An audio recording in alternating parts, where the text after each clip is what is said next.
Hello students, स्वागत है आपका हमारे YouTube channel the English world English classes में। आज की इस वीडियो में हम लोग कवर करेंगे क्लास 10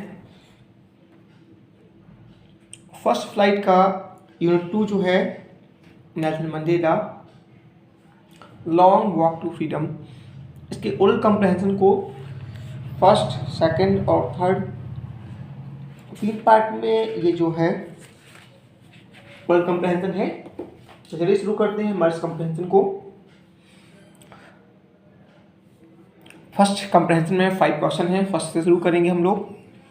फर्स्ट क्वेश्चन है, where did the ceremonies take place? जो समारोह था वो कहाँ आयोजित हुआ? Can you name any public building in India that are made of sandstone? क्या आप भारत में ऐसी कोई बिल्डिंगों के नाम बता सकते हैं जो बलुआ पत्थर से बनी हुई हो? ठीक है, तो ये हमारा क्वेश्चन है। इसका आंसर क्या होगा देखते हैं। इसका आंसर है the ceremonies took place in the lovely sandstone amphitheatre formed by the union buildings in Pretoria. ठीक है, जो समारोह था वो बहुत ही सुंदर बलुआ पत्थर से बने एक जो थिएटर था, रंग महल था, में संपन्न हुआ था। ठीक है, और इसको जो बनाया गया था वो किसके द्वारा? एक प्रेटोरिया में यूनियन बिल्डिंग के द्वारा बनाया गया था। वहाँ पे ये सेरेमनी आयोजित की गई थी। जो नेक्स्ट उसी में the red fort is made with sandstone India. जो रेड फोर्ट है, लाल किला है, वो भारत में बलुआ पत्थर से बना हुआ है। और मैंने कई बिल्डिंग से, लेकिन एक कई नाम दिया हमने इसमें। देखते हैं नेक्स्ट। सेकंड क्वेश्चन है, can you say how 10 May is an autumn day in South Africa? क्या आप बता सकते हैं कि जो 10 मई है वो किस प्रकार दक्षिण अफ्रीका में एक पतझड़ का दिन है? तो इसका आंसर होगा इट इज़ बिकॉज, ऐसा इसलिए है क्योंकि weather and dawning of freedom after about 300 years of white rules. ठीक है, इसका कारण है कि जो गोरों के 300 वर्ष के बाद आज़ादी के उदय का मौसम था, इसीलिए। ठीक है, ये एक पतझड़ का मौसम था। थर्ड क्वेश्चन है, at the beginning of a speech, अपने भाषण की शुरुआत में मंडेला ने बताया या मेंशन किया N extraordinary human disaster, कि एक अति असाधारण मानवीय विपत्ति। ठीक है ना? तो what does he mean by this? तो इससे उनका क्या तात्पर्य है? और what is the glorious human achievement he speak of at the end? और अंत में जो उन्होंने कहा कि एक भव्य मानवीय उपलब्धि, ठीक है ना, वो क्या है? तो इसका आंसर होगा बाय दिस, इसके द्वारा। किसके द्वारा? An extraordinary human disaster. By this he mean the white rule in South Africa over the blacks.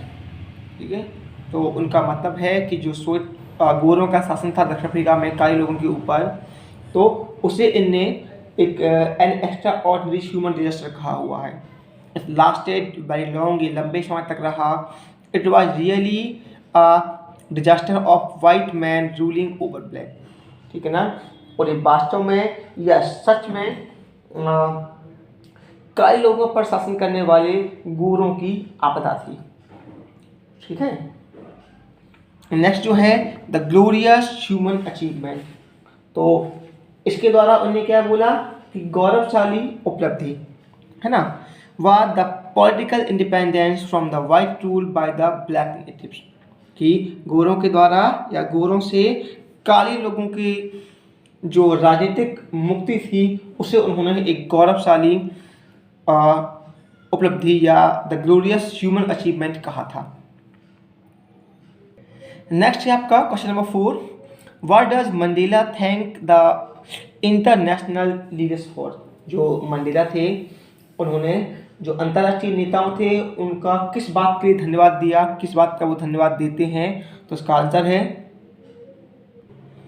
Mandela thanks the international leaders for coming to take positions with the people of South Africa. Mandela अंतर्राष्ट्रीय जो नेता हैं उनका दक्षिण Africa के मूल निवासियों की स्वतंत्रता में या स्वतंत्रता के अवसर में आने के लिए धन्यवाद देते हैं। It is a common victory for justice, peace and human dignity. और ये एक साधारण सी या सामान्य सी विजय, न्याय, शांति और मानवीय प्रतिष्ठा की एक सामान्य सी जीत है। तो इसमें शामिल होने के लिए वो अंतर्राष्ट्रीय नेताओं का धन्यवाद देते हैं। फर्स्ट ओरल कॉम्प्रहेंशन का जो 5 नंबर का क्वेश्चन है, what ideals does he set out for the future of South Africa. ये वो कौन से आदर्श हैं जिनके लिए या दक्षिण अफ्रीका के भविष्य के लिए वो निर्धारित करते हैं, सेट करते हैं। वो कैसे कौन कौन से आदर्श हैं? तो इसका आंसर है he sets out the ideas of liberating his people from various bondage like poverty, suffering, deprivation, gender and other discrimination। ठीक है, तो वह अपने लोगों की कई जो दास्तानों पे आधारित आदर्श स्थापित करते हैं, जैसे कि गरीबी है, डिप्रिवेशन, असमानता है, उत्पीड़न है और अन्य जो भेदभाव हैं, डिस्क्रिमिनेशन है, उनसे स्वतंत्रता के आदर्श स्थापित करते हैं। ये था हमारा ओरल कॉम्प्रहेंशन फर्स्ट। देखते हैं नेक्स्ट ओरल कॉम्प्रहेंशन 2 को। ओरल कॉम्प्रहेंशन 2 जो है उसमें भी 5 क्वेश्चन हैं। फर्स्ट क्वेश्चन को देखते हैं, what do the military general do. कि मिलिट्री के जो जनरल हैं वो क्या करते हैं? How had their attitude change and why. उनका जो एटीट्यूड है, जो रुख है, वो किस प्रकार और क्यों परिवर्तित हो जाता या हो गया। तो इसका आंसर है, इसका जो आंसर है फर्स्ट का, the military general are allegiance to their country. जो मिलिट्री के जनरल्स थे वो क्या करते हैं? देश के प्रति अपनी स्वयं भक्ति रखते हैं। They do their duty as per the military provisions. और मिलिट्री के जो प्रोविजंस हैं, जो उनके दिशा निर्देश हैं, नियम हैं, उनके अनुसार अपनी ड्यूटी को निभाते हैं। Their attitude it change. उनका जो रुख है वो बदल गया है, बदल जाता है। They care more for personal gain than their true duty as per the defence rule. ठीक है, वे अपने व्यक्तिगत लाभ के लिए जो रक्षा नियमों के अनुरूप काम करते हैं। सेकंड क्वेश्चन है, why were 2 national anthem songs. 2 प्रकार के जो 2 नेशनल एंथम थे, राष्ट्रगान थे, वो क्यों गाए गए? तो इसका आंसर है 2 नेशनल एंथम्स वर संग। 2 नेशनल एंथम राष्ट्रगान गाए गए एज क्योंकि देयर वर 2 मेन कम्युनिटीज और रेसेस। क्योंकि वहाँ पे 2 मुख्य समुदाय थे या 2 जातियाँ थीं। वन वाज ऑफ वाइट, एक गोरे, and the other of the black, और जो दूसरे काले लोग थे। इसीलिए वहाँ पे 2 राष्ट्रगान गाए गए। थर्ड क्वेश्चन है, how does Mandela describe the system of government in his country. कि कैसे मंडेला ने कैसे अपने देश के सरकार का जो सिस्टम था, तंत्र था, उसका वर्णन किया या बताते हैं। In the first decade and the final decade of the 20th century. 20वीं शताब्दी के प्रारंभ में और अंत में किस प्रकार जो चल रहा था उसका कैसे उन्होंने वर्णन किया। तो इसका आंसर होगा इन द फर्स्ट डिकेड, पहले दशक में, इन द 20th सेंचुरी, 20वीं शताब्दी के पहले दशक में, the white of South Africa passed up their different. जो दक्षिण अफ्रीका के गोरे लोग थे उन्होंने क्या किया कि अपने मतभेदों को दूर कर लिया। ठीक है, they built the system of racial domination against the black people of their own land. और उन्होंने अपनी ही धरती के या अपने ही देश के जो काले लोग थे उनके खिलाफ या उनके विरोध में एक नस्लीय व्यवस्था तैयार कर दी। In the last decade of their system had been overturn for ever, और उस 20वीं शताब्दी के अंतिम दशक में उनका जो तंत्र था वो पूरी तरह से ओवरटर्न बदल गया। It was replaced by another, और इसे दूसरे तंत्र के द्वारा पुनर्स्थापित कर दिया गया। It's recognise the right and freedom of all people regardless of their skin colour, और इसको सभी लोगों की, उनकी जो यूँ कहा जाए कि उनकी त्वचा या रंग की परवाह किए बिना इसने सभी लोगों की स्वतंत्रता को मान्यता दी, या स्वतंत्रता और उनके अधिकारों को उसने मान्यता दी। इस प्रकार का एक तंत्र बना। फिर क्वेश्चन नंबर 4 है, what does courage mean to Mandela? Mandela के लिए जो साहस शब्द है, साहस है, तो उसका क्या तात्पर्य है? तो इसका आंसर है, courage means not the absence of fear. Courage का मतलब डर की अनुपस्थिति नहीं है, बट ट्रिम्थ ओवर इट, बल्कि इस पर विजय पाना है। यही मीन था मंडेला के लिए। क्वेश्चन नंबर 5 है ओरल कॉम्प्रिहेंशन का सेकंड का, which does he think is natural to love और टू हेट? वो किस चीज़ को ज़्यादा स्वाभाविक मानते थे, प्रेम को या घृणा को? मंडेला। ठीक है, तो इसका आंसर बनेगा, मंडेला थिंक्स दैट, मंडेला सोचते थे, ऐसा उन्हें लगता है कि love comes more naturally to the human heart than its opposite. तो जो प्रेम है वो मानव के दिलों में इसके विरोध में जो नफरत है उससे कहीं ज़्यादा स्वाभाविक रूप से आ जाता है। ठीक है, ये थे हमारी ओरल कॉम्प्रिहेंशन फर्स्ट और सेकंड। देखते हैं थर्ड को। थर्ड में कितने क्वेश्चन हैं? ओरल कॉम्प्रिहेंशन जो 3 है आपका, थर्ड है, उसमें 3 क्वेश्चन ही हैं।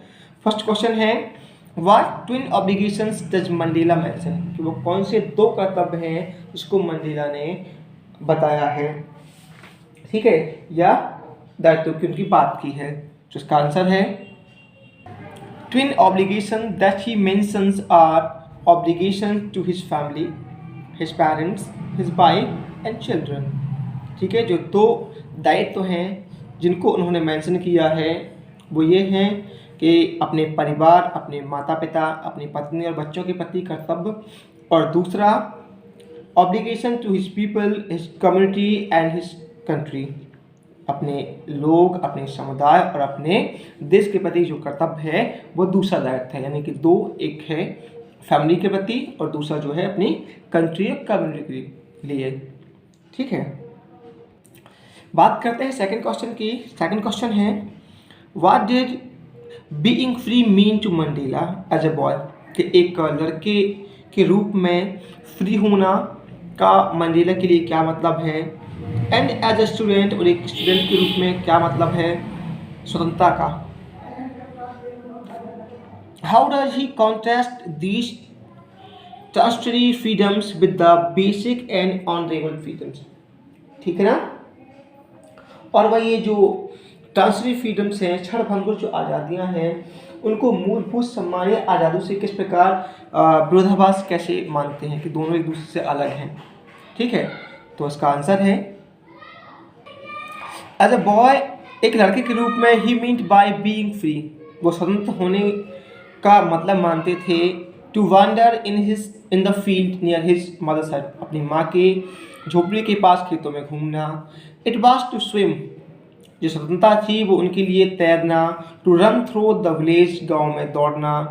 Also it was to roast meals at the night, रात के समय अपने भोजन को भूनना। And to ride the woods, और बैलों पे सवारियाँ करना। इतनी ही स्वतंत्रता को वो माना करते थे एक बच्चे के रूप में। लेकिन जब वो स्टूडेंट हुए तो as a student he mean to be free, तो उनके लिए स्वतंत्रता का मतलब था वो क्या था, to stay out at night, रात के समय बाहर रहना। It was to read what he please. ठीक है, it was to read what he pleased, वो सब पढ़ना जो उनको आनंद देता था। ठीक है ना, and to go where he choose, और वहाँ जाना जहाँ वो चाहते थे। It was also to be as per the potential, और साथ ही साथ ये उनके लिए एक यूँ कहा जाए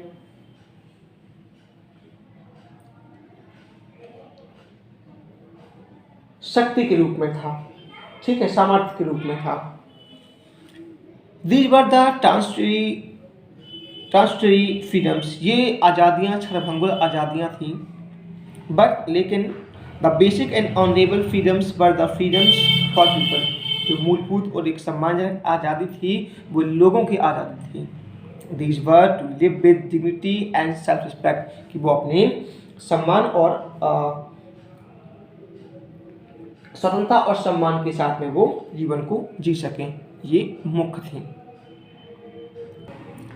देखते हैं third question. Does Mandela think the oppressor is free, why not? क्या मंडेला ऐसा सोचते हैं कि जो उत्पीड़क है वो स्वतंत्र है? यदि हाँ तो क्यों, और नहीं तो क्यों नहीं? ठीक है, तो इसका आंसर है he thinks that the oppressor is not free like the oppressed. उन्हें लगता है कि जो उत्पीड़न करने वाला है वो भी फ्री नहीं है, एक उत्पीड़न सहने वाले की तरह है। A person who takes away another man's freedom, कि एक व्यक्ति जो दूसरे आदमी की स्वतंत्रता को क्या करता है, छीन लेता है, is a prisoner of hated, वो भी नफरत का गुलाम ही है। ठीक है, तो ये थे हमारे अभी तक के जो ओरल कॉम्प्रहेंशन फर्स्ट, सेकंड और थर्ड। नेक्स्ट जो है thinking about the text, total 5 question है, इसे हम नेक्स्ट वीडियो में कवर करेंगे। तब तक के लिए इतना ही। अगर आपको ये वीडियो पसंद आई हो तो प्लीज़ लाइक और शेयर जरूर करें।